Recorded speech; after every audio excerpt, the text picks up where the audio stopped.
Any health-related information on the following show provides general information only. Content presented on any show by any host or guest should not be substituted for a doctor's advice. Welcome to Accelerated Health with Sara Banta. I'm a busy wife, mom of 3, and an NANP certified supplement professional. But that's not all. I'm also the founder of the multi-award-winning Accelerated Health Products, a brand offering innovative, natural, scalar-enhanced supplements to optimize your health in brain and body. And this podcast isn't just a source of information, it's a community. We're all here to learn and grow on our health journeys, regardless of where we are today. And this podcast is the springboard to learning. The free group coaching on Telegram is where we continue learning together. You can ask questions. I post tips and tools to deepen your health and to keep you motivated and moving forward every step of the way. So here's what you can expect. New episodes every Monday and Wednesday with in-depth health discussions and expert guests, hot topic issues that are in the news every Friday to keep things fun, and of course followed with the free health group coaching. And you can find the links on SaraBantaHealth.com. Have you thought about detoxing, but you're a little nervous about being hangry or starving or those detox flu symptoms? Well, I've created over 10 unique easy detox cleanse programs, from just getting you to poop with the colon cleanse to the parasite and candida cleanse to the liver flush and to the big accelerated diet cleanse that gives you a full shift. And you don't know which one to take the detox quiz. You'll find out which one is right for you. And that link is at SaraBantaHealth.com. And maybe you're not ready for a detox. Maybe you just want to start with some supplements and you don't know which ones to start with. Well, complete the health goals form on my website and I will personally put together a free supplement protocol just for you. Just by taking a few steps forward with your health will change your life forever, and I'm here to help you every step of the way. Today, we have an expert in migraines, Diane Ducarme, and she is the founder and CEO of Nectar Health. It's a leading figure in migraine investigation, blending the wisdom of Eastern medicine with Western science, just like me, and advanced technology to uncover the true roots of migraine disease. She's no dummy, with an MBA from Harvard Business School, a background in science and engineering, and fluent in 7 different languages. Are you kidding me? Mandarin being one of them. I had a roommate in college studying Mandarin, and I don't even consider it a language. It was so difficult. Well, welcome, Diane. How are you today? Very nice to see you. Very nice to have you, Sara. Something that you don't know, Diane. I mentioned when we talked before that I had gone through a period of having migraines due to birth control. That was before I knew the side effects of birth control. And so obviously hormones have a lot to do with migraines. But my mother-in-law suffered from severe migraines where she would be down and out for 4 days. And my husband said, yeah, my mom would just disappear. She'd just disappear and that's it. And that was his childhood. Now, she doesn't have him anymore. I don't really know why. I don't think she did anything different. Just kind of maybe grew out of them in her older age. Maybe the change in hormones in menopause actually helped them. I don't know. She's not into health. She just kind of does what she does. She took a whole lot of medication, I can tell you that. So we're going to get into the brain, the migraines, and can you alleviate them? Can you be free of them? Or just do you learn to live and manage them and navigate it in the best and most optimal way? So Diane, first I want to start with you telling people your story and why you're so interested in this topic. Thank you so much. So when I was 17, I had a skiing accident. I broke my femur, I shrunk a kidney, I lost half of my blood, and I was not transfused. So I was in France at that time, and there had been contaminated blood issues. So they said, even though she's borderline, she's also 17, so we think it's okay, she'll recover.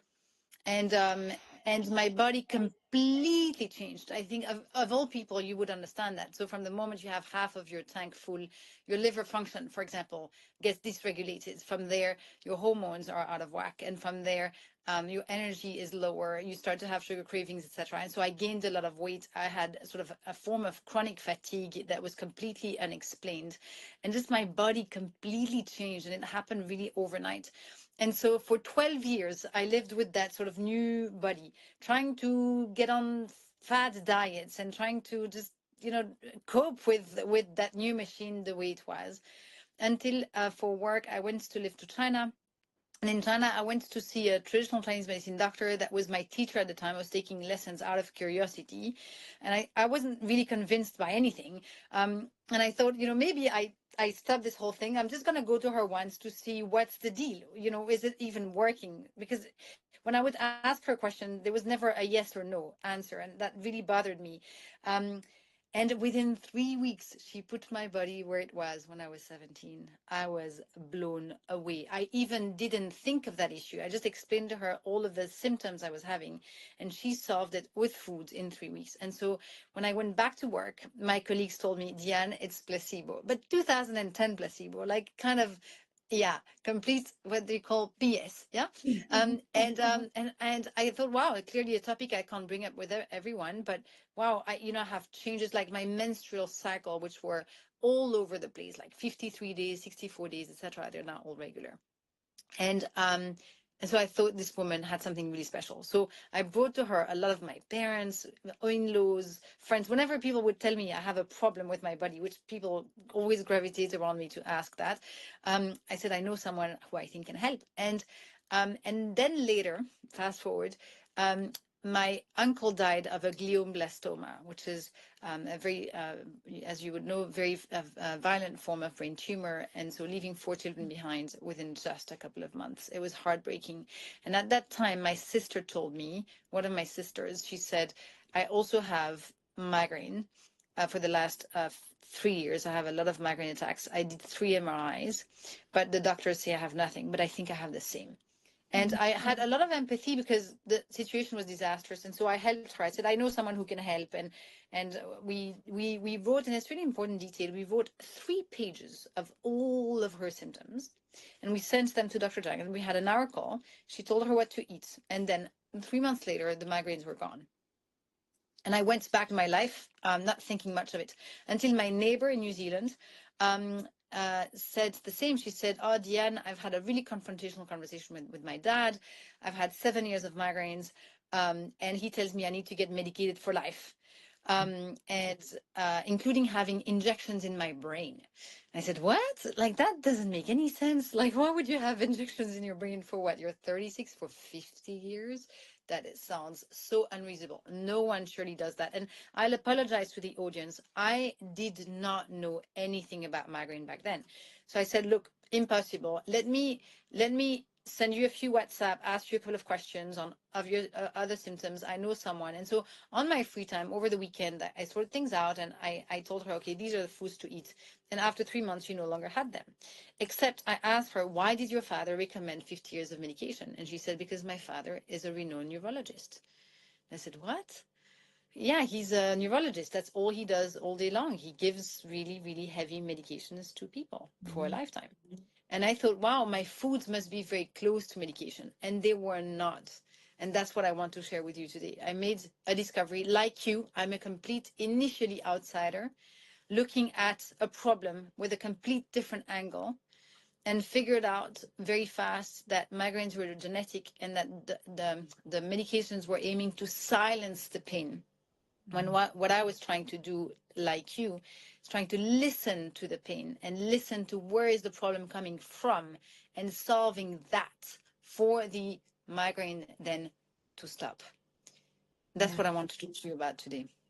That's amazing. It's an angle that no one looks at, and in Western medicine in general, they just go after the symptom and they don't look for the root cause. And then you get nowhere, and you take one medication, then you need to take other medication for the side effects of the first medication.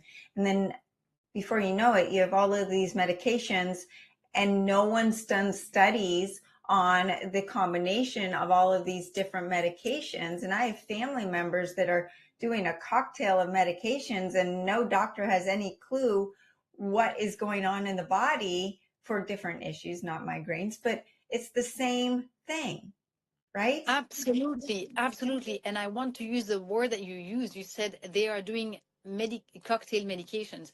This is a term that is used a lot on social media and a lot in reality. People are advised for cocktail medication. And so they're advised, they're like, well, some of your medication works sometimes, some work some other times. So try these three together combined. And so over time, we see a lot of people going from um, look, I mean, this is just awful, going from episodic to chronic and having their entire life stolen from them, their jobs, their relationships. This is an extremely serious matter that deserves way more attention than it does, that completely has a stigma. And yeah, it's time for things to change. And I've had a lot of health issues. I was on the verge of Crohn's disease. I was bloated all the time. I had PCOS. I had my hair falling out. I had all of these things. But that one stint of 2 months when I had migraine headaches, there's nothing worse. There's nothing worse. You feel trapped. You feel isolated. You can't get rid of the pain. It increases that stress in your body. You feel depressed. There's so much that goes on. You know, if you break your leg, you've got the other one, you've got some crutches, maybe you can still go out in the sunshine and do life. When you have a migraine, oh, there's nothing worse. So I feel for those of you listening who suffer from these in and day out. And it's not just a headache. So first, Diane, I want to start with, how is a migraine different than just a regular old headache?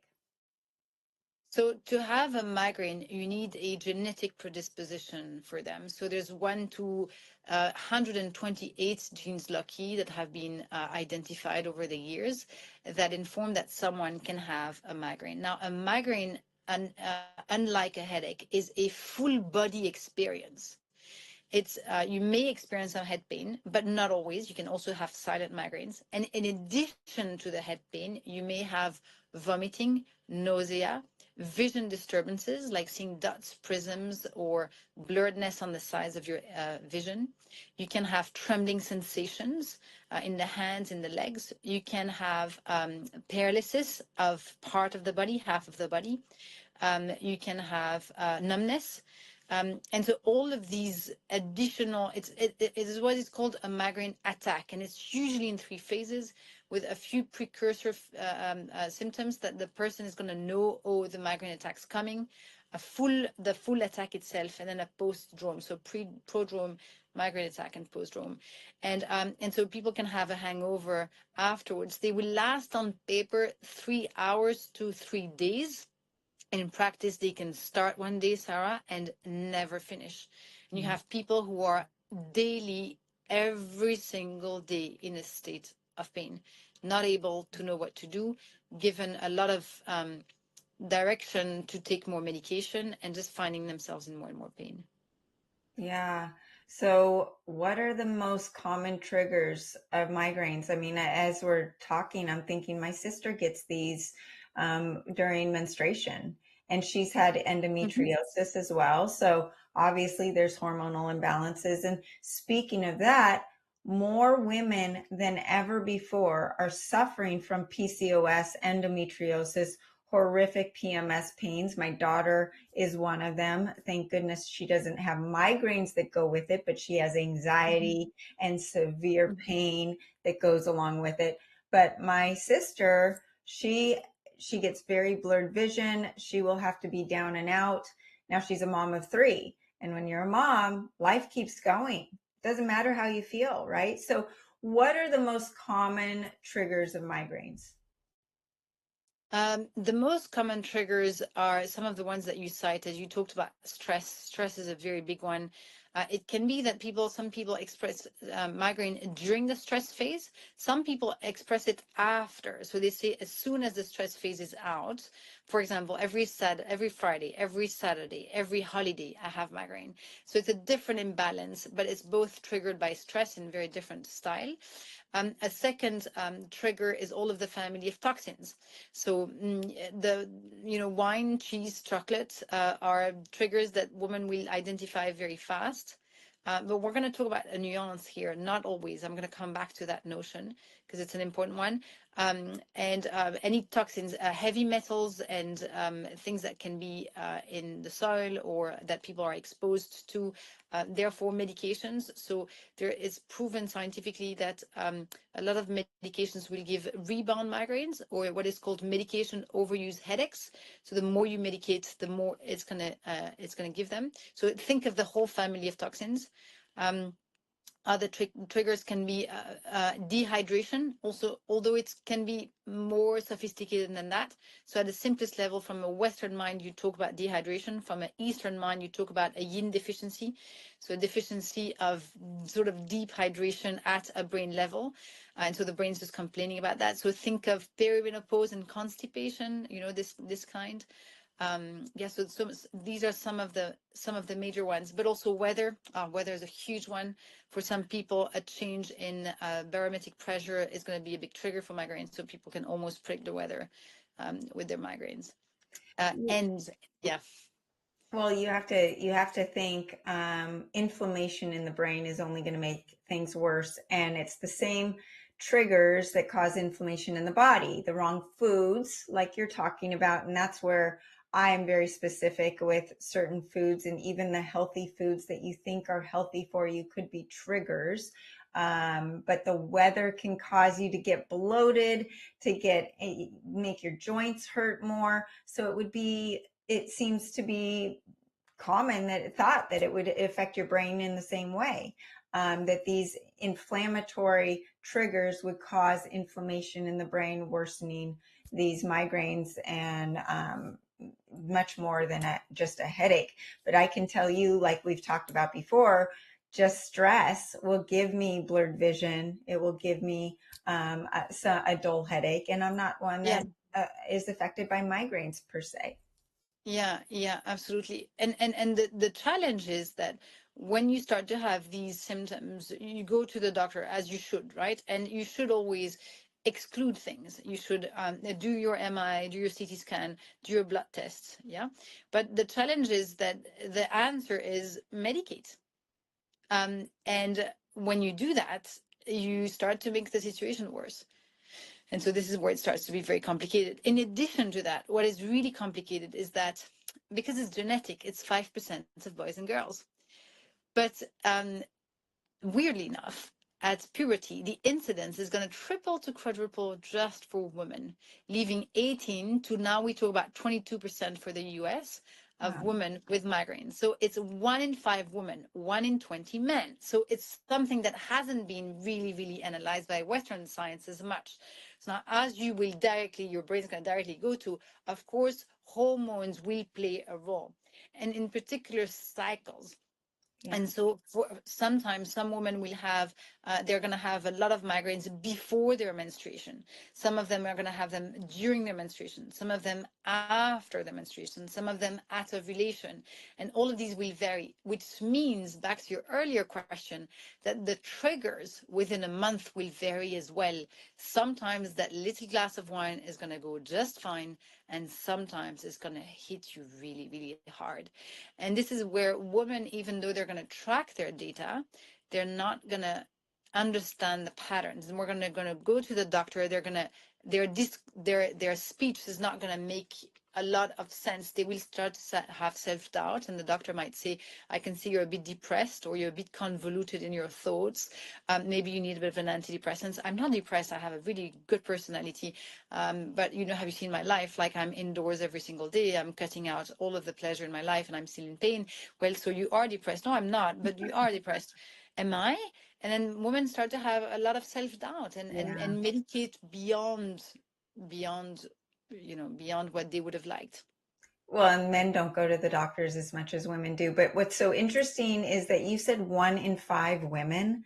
That is the statistic that I'm talking about with women suffering from fibroids and endometriosis and PCOS and these hormonal disruptions. It's the same percentage. So it has to be correlated, if not directly caused by these hormonal fluctuations. And estrogen dominance is so prevalent, not just in women, you guys too are getting it. That's where the lack of testosterone is. And that's why you have man boobs and you can't build the muscle like you used to.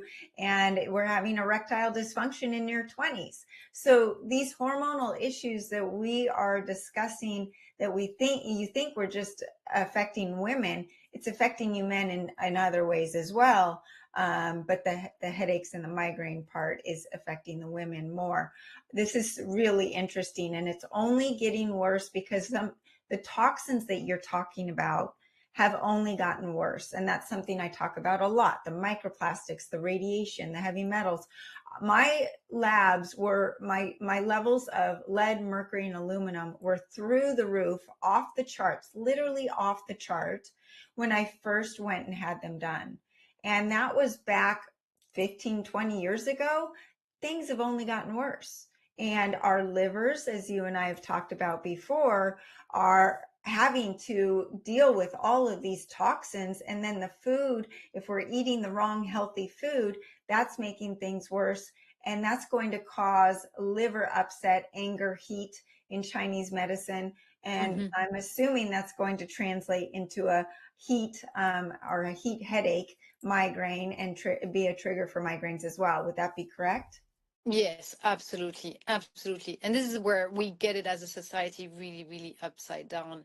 And it's devastating because the consequences on people and their families, I cannot insist enough, are absolutely horrific. You mentioned earlier how sometimes you have a leg that is broken but the second one works, etc. This also visible. What is really hard with migraine disease is it's invisible. So you are disabled. However, you look really healthy. So it's also not the people you think have migraines do. It's very, very invisible. And because people will try to find a solution like a warrior for 5, 10, 20, 30 years. Of course, the first year they talk about it, but over time they start to try to fake it. They fake that they're fine. They have to cancel things, make less and less commitments, have fewer and fewer friends. That they will learn to fake that they're fine, just to avoid the stigma, to avoid the unwanted advice, to avoid the rolling eyes or Yeah. yeah. And if you're a parent, I mean, imagine the guilt that you feel when you can't go to Joey's soccer game because you're in bed with a headache, right? And then the child doesn't have consistency of their parent being there or knowing that they can count on them. Oh, is mom going to be in bed today? Or is mom going to show up today? And I can't imagine how that would feel as a child or the mom in that position. Completely, absolutely. So there's a huge sense of guilt from the mom. There is a lot of frustration for the second parent because it means there's extra load on them, and so they have compassion. But over the years, they can also build a form of what is called compassion fatigue because it's just Yeah. so hard and there's just no answer. And so the whole message, if you remember anything today, or there's only one single message you need to remember, is your body is logical and you do make sense. Even though everyone's going to tell you otherwise, your body is logical and you do make sense. You just need to find the root causes. It's possible, it's feasible. And so that's why we call about migraine heroes. They're initially warriors, but then they end up winning. And when they win, it's just a whole new life in front of them. So you mentioned medication is the first thing that doctors or patients go to, and then the stacking of medications. Can you talk about the side effects of this? Because before we get into nutrition and vitamins and supplements and that sort of thing, I want to talk about what to really be careful of and why maybe not take those medications until it's that last resort.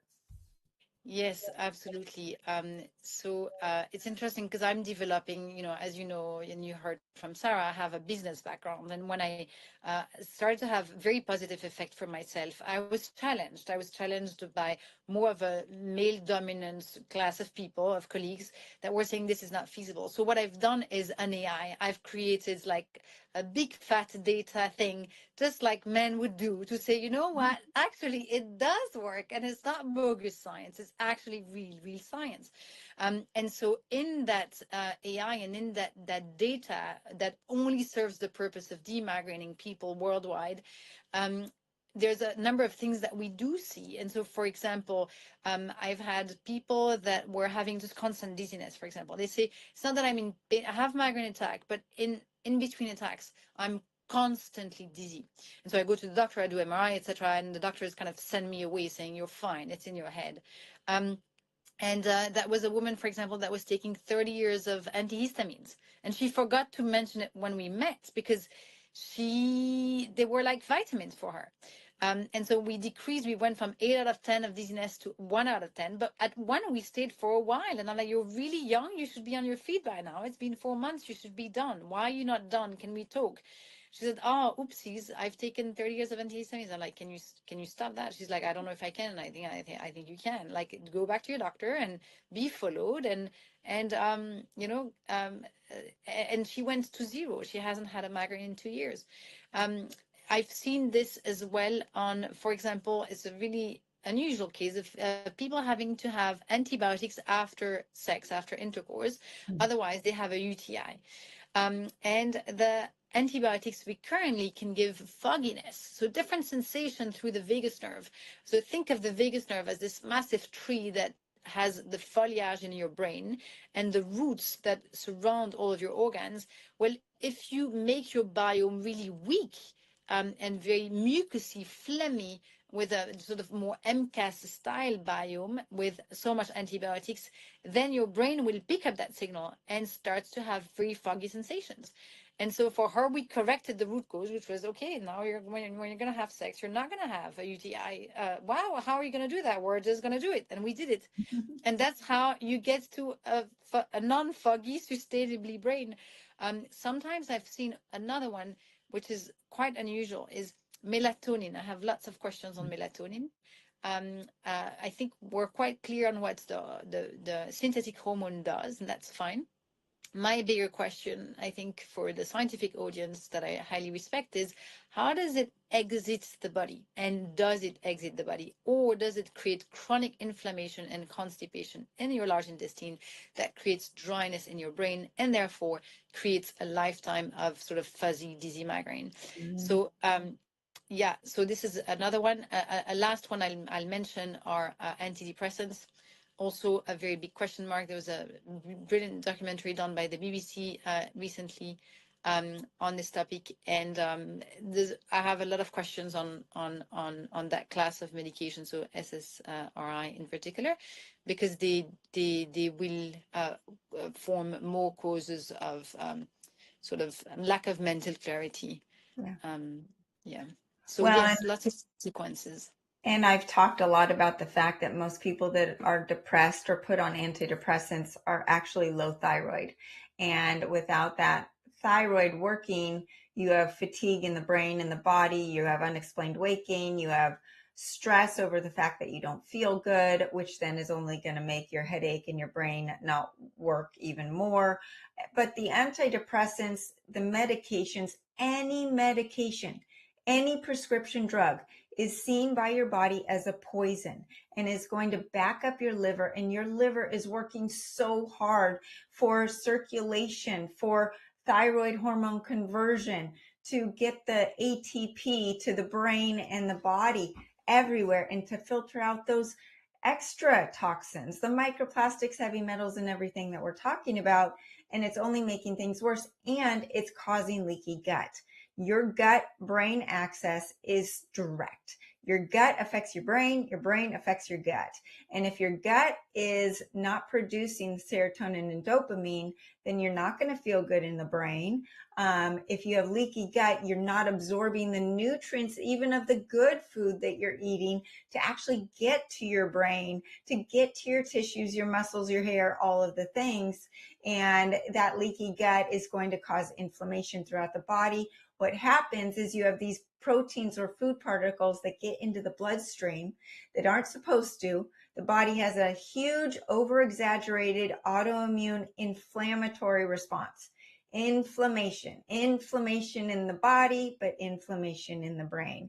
And that's going to make things worse. So these medications, whatever they are, really only use them for the last resort. We've done podcasts on the fact that we've got superbugs that are resistant to antibiotics. And that's why you want to use natural antivirals, antibacterials, and that sort of thing, and boost the immune system. But make sure you're taking care of your gut. And one way is to avoid those prescription drugs. But then the other way, Diane, I want to talk about the nutrition.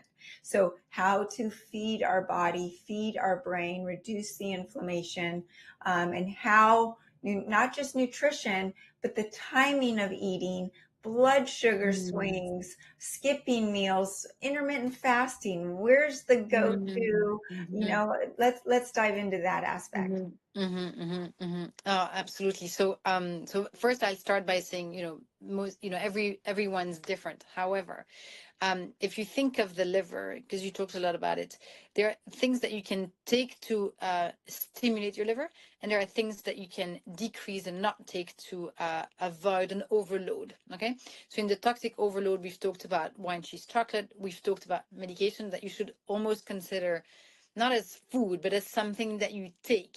I think people forget to put it in the category of what do I put inside of my body. Of course, consult with your doctor to remove these. Removing antidepressants very violently can lead to a lot of side effects in itself. Then you can think of other things that are quite stimulant for the liver system, like histamine and tyramine, for example. It can make it stimulate more. And all the way, if you have a proper irritable bowel syndrome, then you might go in the oligosaccharides family and go on a FODMAP diet, which only do that, please, if you have to, okay? Because you're going to suppress a lot of very, very good foods. So this is a way that you can take things out. And I think in our society, we're quite good at taking things out. Of course, in that category, you can think also of sugar as well, yeah? Now, in the adding category, there's one thing in particular I like a lot is, for example, if you take every evening a chamomile and goji berries infusion, for example. The instant infusion, if you don't like cooking, it's okay. I'm not a very big cook myself. I'm very functional with my foods. I love that they do the job they need to do and then, go away. And so, for example, a chamomile infusion itself will do two jobs. It's going to detox your liver and stimulate it, which is great. That's exactly what we want. But it has a few buts. But it's very cold in nature. So it's going to cool down your body, and maybe more than what we want. If you are a tendency to have cold or a tendency to have diarrhea, this may accentuate it, in which case we've solved the toxicity of the liver. But now we created a new problem, which is a more runny stool and a weaker biome, which we don't want. And it's interesting because in 1985, there was this scientific journal documenting on the benefits of feverfew, which is essentially in the same family as chamomile, and saying it solved migraine for 40% of women, but then somehow all of the rest, they have diarrhea. So we're not sure why. And this is the reason why. So that's why chamomile alone, only do that if you have a really, really high level of toxicity, you're angry all the time, and you've really pushed on those medications, okay? Now, if you add goji berries, they will do 5 jobs. They will stimulate your liver, detox your liver. They will increase your blood, increase your yin, and nourish your kidney system. And they will start to neutralize the temperature of the beverage. Okay, 8 to 10 is more than enough because it's very potent. And so the combination is quite perfect. But, if you have your menstruation, it will make you bleed more, which can lead to other forms of migraine. So don't do that then. If you are on a FODMAP diet because you do have IBS, then don't do that because they both contain fructan. And if you are on sedatives, just be very mindful because the chamomile is going to mix up with the sedatives. Or if you take a lot of medication, they can act on similar pathways. So there's always, other things to be mindful of. But that's a very simple way on a daily basis to regulate your liver function in a gentle way, especially sometimes when you're not in your home still, for Christmas, for example, a chamomile infusion would be very easy after a very greasy meal where you think you're going to pay the bill at night. Right. Okay. And then how about the meal timing and skipping meals, Ah, blood yes. sugar? You asked about triggers. Actually, skipping meal can be a big trigger for people. I really respect the Chinese way of circadian rhythms, and so I find that intermittent fasting is fine if you skip the evening meal. 7 to 9 a.m. is your stomach spleen system. If you have, you need to have breakfast at that time. And I know it sounds a little bit controversial with everything we hear, because a lot of women in perimenopause, we're going to talk about them for a minute, they feel very bloated, but they don't understand why they are bloated. Because they're going to skip the meal and then they have maybe one piece of fruit at 2 p.m. and it's a catastrophe. They bloat immediately. 7 to 9 a.m., you have the opportunity to create more digestive enzymes and create fluids that will take care of your digestive system. If you skip that breakfast, you skip that construction. And over time, your yin will be less and less and less, your digestive yin. And you will feel more and more bloated. You will have more chronic constipation, for which you're going to take fiber. The problem is the fiber. It's a huge problem. The fiber, it bypasses your digestive enzymes. It bypasses your gastric juice. It doesn't need to get digested. So even though initially it's going to solve the constipation, over time it's going to accelerate it.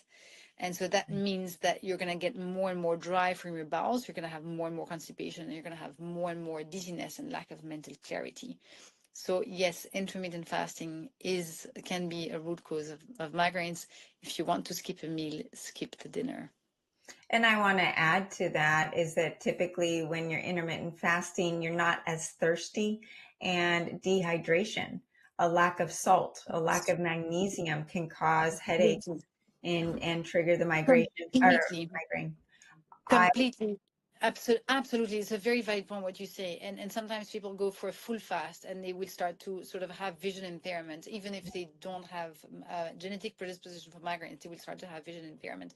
This is the lack of dehydration at a very deep level through your liver system. Yes, absolutely. I have a client that's actually doing a 3-day fast right now. And I said, don't you dare do it without the accelerated ancient salt and without iodine. You need those two things. And then, of course, water. And not all Yeah. water is the same, right? So we've got different filters, and dead water and living water. That's a whole nother podcast. But hydration is not just about water. It's about the electrolytes and the salts. And Yeah. most people will see a lift of headache. And I don't necessarily know how effective it is with migraines per se, but I know that in the afternoon, if I've got a dull headache, I have some water, I have my iodine and some salt or electrolytes. It's gone like that, 99% of the time. So, and when you're stressed out, your body uses more iodine and more salt than normal. So the demand from your body is much higher, especially if you're stressed. And if you're dealing with a migraine, you've got the added stress of having the migraine. Yes, absolutely. Absolutely. You talked a little bit about alcohol, and I'm just the messenger here. There are a lot of side effects of alcohol. Alcohol can actually make you more impulsive when you're not drinking. Alcohol disrupts sleep. Alcohol makes estrogen dominance worse in 3 different ways. It kills your testosterone, causes leaky gut. There are so many side effects of alcohol. But how does alcohol trigger migraines? So alcohol trigger migraines because it adds toxins to the liver. So we talked a bit about the West and the East. In traditional Chinese medicine, the liver system of all of your system is the one that is the most connected to the brain. So if you want to test that, what does the Western science say about that? Well, in Western folklore, we all agree that if you have a lot of alcohol, you're going to get very funny, and then you have a hangover. When you have a hangover, you feel it surrounding all of your head. It's technically not everywhere in your head, but it's definitely on your temples, on your eyebrows, on the top of your head, maybe on your eyes. Your eyes might be more injected with blood. And so that hyperconnectivity of the liver that is going to make your brain intoxicated will be in charge of that hangover for the average human being. Yeah, yeah.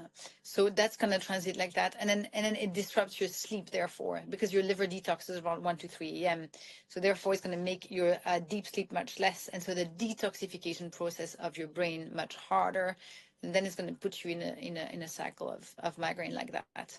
There's a lot of domino effects that also happen. So I just really want to acknowledge that some people might say, I don't drink, I do yoga, I quit my job, I'm not stressed, I'm eating vegetables, I'm eating on time, I'm avoiding weather patterns, I have no more mold in my house. Like they will say, I've done all of that, Diane, and I still have massive migraines. Then just then it's still feasible, because I really want to acknowledge these people with migraines will more often than not very fast listen to their intuition and say, you know what, that alcohol thing, like it seems everyone does it, but I'm going to stay away from it. And so yeah, essential to understand the other underlying causes, and that's what we do with Migraine Heroes. So I just want to stress, because people who listen to me know that I love my liver, and you've got to take care of your liver, and for migraines too, not just for the unexplained weight gain, for the immune system, for the thyroid health, but for your brain health. The liver, the liver, the liver. It is so essential. And we'll talk a little bit about supplements in a minute. But before we let you go, Diane, I want to talk about the effective strategies and treatments for preventing or alleviating these migraines. What can give these sufferers some hope? Yes, I mean, it's in the work that I've done, and that's why we codify and quantify everything. It is extremely feasible to demigraine a brain. It is extremely feasible to get to the root causes. Sometimes it can be incredibly complex, and not two people that we work with, we serve the same. And that's why we have an app. It's in the App Store. It's called Migraine Heroes. There's a community inside. You can also track for free, free of charge. You can take the test. The test is 100 questions. It's going to give you a lot of ideas and hints on where the problem might be. And then just adding foods, not removing, but adding foods. We repair these systems one by one. And the difference that you feel is a difference that you feel little by little gives confidence. In the app, there's even something called the Migraine Now button. And so it's a button you can press on when the migraine comes, and that guides you on what is this migraine about and what to do. And little by little, women say, wow, there was going to be a storm. I was going to have a migraine. I took that infusion. Oof, it dissipated. And it gives them massive confidence, and therefore decreases the anxiety that comes in the fear of the next attack. And it's that fear that only makes the anxiety and the stress and the migraine that much worse.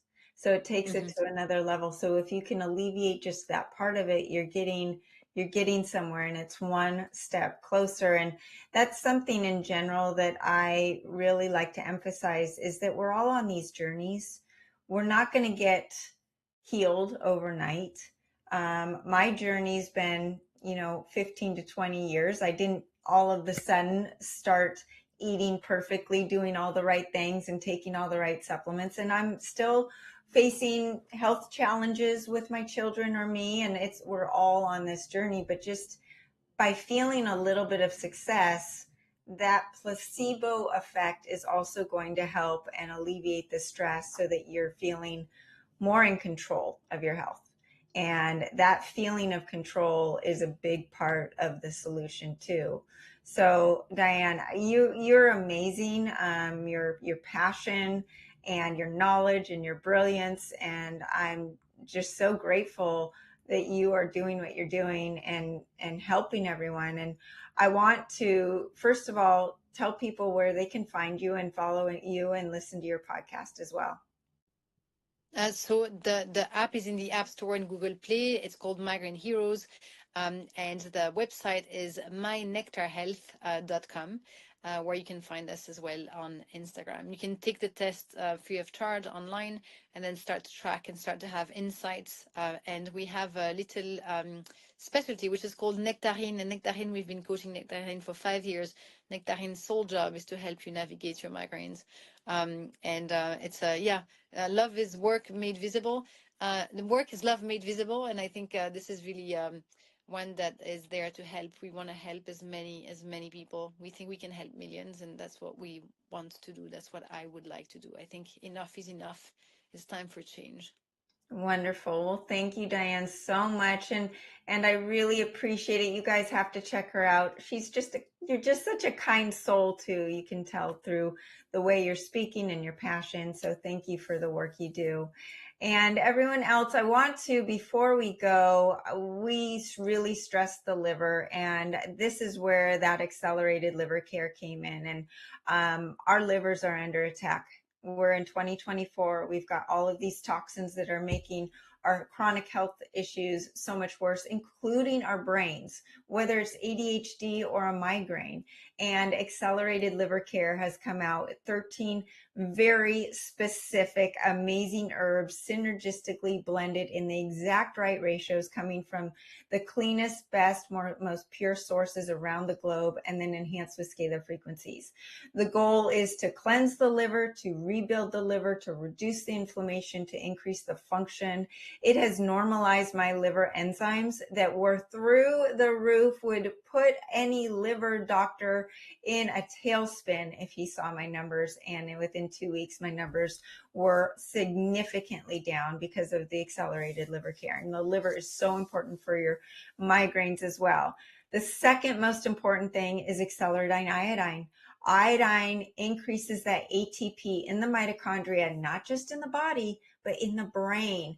It gives the brain the circulation. It is reducing inflammation. It is more potent as an antioxidant than any other one. More potent than vitamin C, vitamin E, any of those. And it's antihistamine. We talked about histamines today. Histamines have gotten so much worse because of the pandemic. That is something that we really have to be careful with as well. And the accelerating iodine is also antihistamine. And it also has been shown that iodine is the #1 alleviator for depression. Well, that makes sense. It's cleansing the blood and the brain, and detoxing it of all of the toxins that could be triggers for your migraine. Next would be the Cogniblast. And this was a brain supplement, a nootropic that we came up for so that I could do well on my podcast. I'm not going to lie. So that it would clearly give me clear focus. I literally put my hands to the keyboard and I will type faster when I'm on Cogniblast versus when I'm not. But the beauty of it, it's not just short term. It helps those with anxiety and depression and ADHD, but it also reduces inflammation in the brain, so it can help alleviate your headaches. But it also helps with long-term prevention of dementia and Alzheimer's. And lastly, I'll just mention the accelerated methylene blue. Methylene blue has been known to help with aging and brain issues, optimize that cellular function, increase ATP and mitochondrial function as well. And it's a go-to as an antiviral. And it also has studies to show that it can help with Alzheimer's and Parkinson's. So that is something else. And lastly, I forgot about this one. We mentioned salts and electrolytes.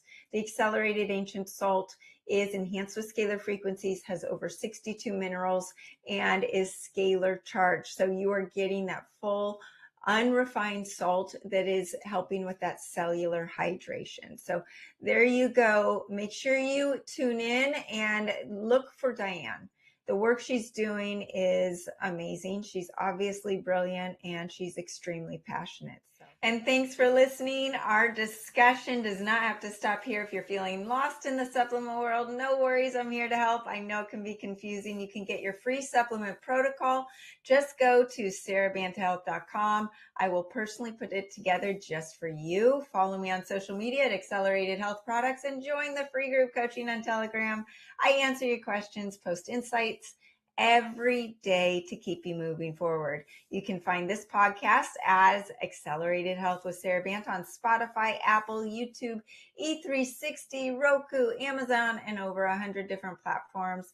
Share this podcast. So many of you women are suffering and need to hear this information. You can use coupon podcast10 to get 10% off your first order on our website. I'm live every Monday, Wednesday, and Friday, so join me next time for more ways to unlock your health potential.